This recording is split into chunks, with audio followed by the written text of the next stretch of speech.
This is our second video on cold war. इससे पहले हमने एक वीडियो अपलोड की है जिसमें हमने इसका इंट्रोडक्शन बताया है कि कोल्ड वॉर से पहले का सिनेरियो वर्ल्ड का, जिसमें हमने सेकेंड वर्ल्ड वॉर के बारे में बताया है। अगर आपको और डिटेल में समझना है तो आप इससे पहले वाली वीडियो चेकआउट कर लीजिएगा।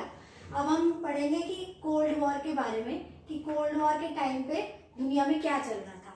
तो कोल्ड वॉर स्टार्ट हुई थी after end of second world war, यानी कि 1945 में जब सेकेंड वर्ल्ड वॉर खत्म हो गया तब कोल्ड वॉर स्टार्ट हुई थी, जिसमें कि दुनिया में दो सुपर पावर्स जो हैं वो आ गई थी दुनिया के सामने। जो पुराना सिनेरियो था वर्ल्ड का वो बहुत हद तक चेंज हो गया था। उससे पहले क्या था कि यूरोप बहुत पावरफुल प्ले करता था दुनिया में।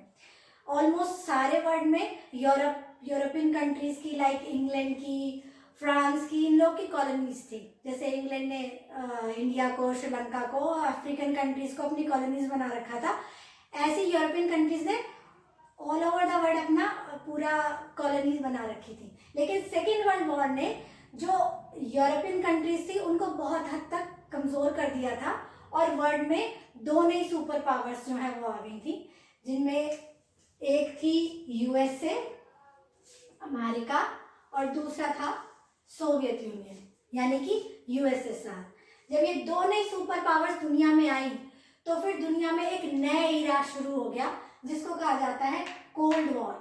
कोल्ड वॉर मतलब ऐसी लड़ाई जिसमें आमने सामने से कोई लड़ाई नहीं हो रही थी। वो ऐसी लड़ाई थी जो एक लड़ाई थी आइडियोलॉजी की लड़ाई, जिसमें कि हर कोई अपनी आइडियोलॉजी को बेस्ट दिखाना चाह रहा था। आइडियोलॉजी, अमेरिका की आइडियोलॉजी मतलब लिबरल डेमोक्रेसी या कैपिटलिज्म जो उनके पास था।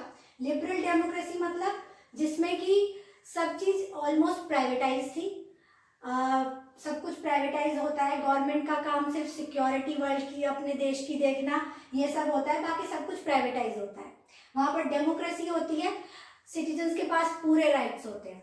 तो ये अमेरिका की आइडियोलॉजी थी। और सोवियत यूनियन जो था वो एक सोशलिस्ट कंट्री था, एक कम्युनिस्ट कंट्री था। कम्युनिस्ट कंट्रीज वो कंट्रीज होती है जहां पर गवर्नमेंट का पूरा कंट्रोल होता है। वहां पर प्राइवेट कुछ भी नहीं होता है, सब कुछ गवर्नमेंट का होता है। देश के अंदर जो जितना काम करता है सरकार उसको उसके बदले में सब कुछ दे देती है। ऐसे समझिए कि अमेरिका में प्राइवेटाइजेशन था, मतलब सारी, चाहे वो कोई बड़े बिजनेस थे, छोटे बिजनेस थे, या जो भी कुछ था वो प्राइवेट लोग अपने आप करते थे। उनके अपने बिजनेस होते थे, वो अपना कमाते थे और टैक्स सिर्फ गवर्नमेंट को देते थे। लेकिन जो सोवियत ब्लॉक है जिसमें सोशलिज्म या कम्युनिज्म था उसमें सब कुछ गवर्नमेंट होता था, सब चीजों पे गवर्नमेंट का अधिकार होता था। आप जो करेंगे सरकार के लिए करेंगे और आप जितना करेंगे उसके बदले में सरकार आपको देगी। ये इसलिए शुरू किया गया था ताकि समाज में जो डिफरेंस है अमीर और गरीब के बीच का उसको दूर किया जाए, क्योंकि इनका यह मानना था कि जब कैपिटलिज्म होता है तो अमीर अमीर होते चले जाते हैं और गरीब गरीब होते चले जाते हैं। इसलिए दोनों आइडियोलॉजी बिल्कुल डिफरेंट थी और दोनों अपने आप को बेस्ट दिखाना चाहते थे। तो ये लड़ाई जो बेसिकली थी वो आइडियोलॉजी की लड़ाई थी कि कौन ज्यादा बेस्ट है। तो अपने आप को बेस्ट दिखाने के एक तो यही तरीके थे कि आप कितना अपने आप को पावरफुल बनाते हैं। वो पावरफुल किसी भी सेंस में हो सकता है कि आप वैसे कितने पावरफुल हैं कि आपकी कंट्री कितना ज़्यादा पैसा है आपके पास, या दुनिया में आप कितना ज़्यादा कॉन्कर करके रख रखा है। इसके लिए ये लोग क्या करते थे, जो जितनी भी छोटी कंट्रीज थी उनको अपने ब्लॉक में करना चाहते थे। इन्होंने सारी दुनिया को दो ब्लॉक्स में बांट दिया। एक बन गया अमेरिकन ब्लॉक, एक बन गया सोवियत ब्लॉक। अमेरिकन ब्लॉक में ज़्यादातर वेस्टर्न यूरोपियन कंट्रीज थी।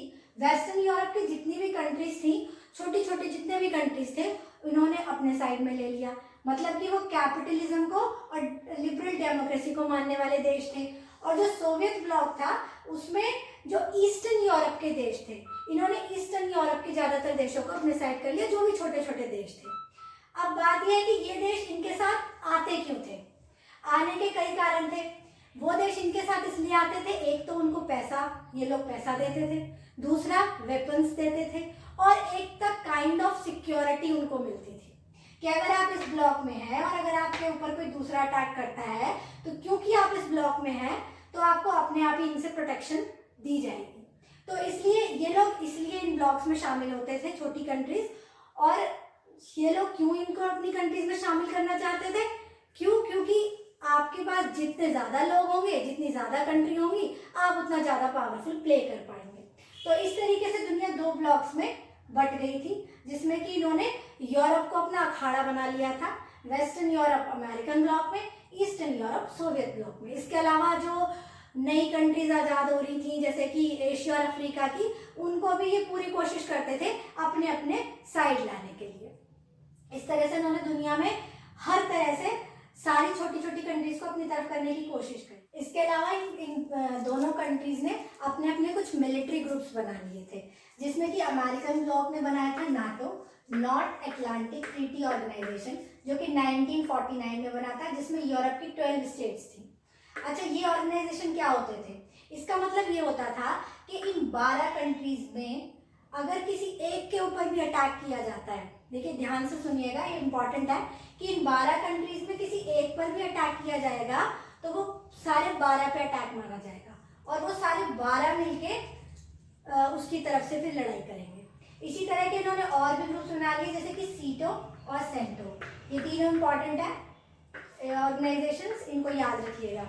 इनको काउंटर करने के लिए फिर सोवियत ब्लॉक ने भी अपने बनाए, तो उन्होंने बनाया वर्सो पैक्ट, जिसको बोला जाता है Warsaw pact. This is also very important. ये 1955 में बनाया गया था टू काउंटर नाटो फोर्सेस। इनका भी यही था कि इस वाले ऑर्गेनाइजेशन में जो कंट्रीज हैं उनके ऊपर यदि एक के ऊपर भी अटैक किया जाएगा तो वो सबके ऊपर अटैक माना जाएगा और फिर वो सब उसकी तरफ से लड़ेंगे। इस तरह उन्होंने पूरी दुनिया को एक तरह से बारूद के ढेर पर बिठा दिया था कि सब वेपन्स लेके बैठे हुए थे, बस कब मौका मिले और कब लड़ाई शुरू हो जाए। ये अलग बात है कि इन लोगों ने अपने आप को संभाल कर रखा और ऐसा नहीं हुआ कि ये लोग आमने सामने आ गए, लेकिन हाँ ऐसा सिनेरियो जरूर बन गया था कि मिलिट्री ग्रुप्स बन गए थे, दुनिया को दो हिस्सों में बांट लिया था, कहीं आइडियोलॉजी की लड़ाई हो रही थी, कहीं मिलिट्री की लड़ाई हो रही थी, छोटी कंट्रीज में ये लोग अपना हक जताना शुरू कर दिया था। तो इस तरह से कोल्ड वॉर में दुनिया इस दो ब्लॉक्स में बट गई थी। इसके अलावा जो नेक्स्ट इसका टॉपिक है उसके बारे में हम नेक्स्ट वीडियो में पढ़ेंगे। अगर आपको इसमें कुछ भी समझ नहीं आया है तो आप क्वेश्चन कर सकते हैं कमेंट सेक्शन में, और अगर आपको समझ आया है तो वीडियो को लाइक कीजिएगा और हमारे चैनल को सब्सक्राइब कीजिएगा। Thank you very much.